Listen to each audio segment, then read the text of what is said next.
ఈరోజు చాలామంది క్రైస్తవ కుటుంబాల్లో ఆశీర్వాదం రాకపోవటానికి కారణం ఏంటంటే దేవుని మాటకు స్పందించలేకపోవటం వల్లే. చాలామంది మందిరానికి వస్తారు, ఆదివారం పూట చాలా చక్కగా దేవుని ఆరాధిస్తారు, చాలా భక్తిని కనపరుస్తారు, చాలా చక్కగా ప్రార్థన చేసుకుంటారు, దేవుని దగ్గరకు వచ్చి కన్నీరు కారుస్తారు. మళ్ళీ సోమవారం నుంచి శనివారం వరకు వారి జీవితాలు ఎలా ఉంటాయంటే నిరాశ నిస్పృహల్లోనే ఉండిపోతారు. కారణం దేవుని వాక్యానికి వారు వెంటనే విధేయత చూపించకపోవటం వల్ల.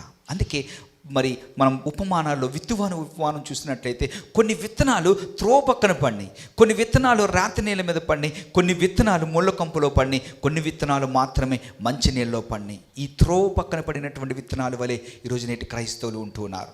వాక్యం వింటున్నారు, అయ్యో చాలా బాగుంది, దేవుడు ఈరోజు నాతో నేరుగా మాట్లాడాడు, చాలా సూటిగా మాట్లాడాడు, నా యొక్క స్థితిని బట్టే దేవుడు నాతో మాట్లాడాడు అనుకుంటున్నారు. కానీ ఆ వాక్యాన్ని విని సంతోషించారు, కానీ ఆ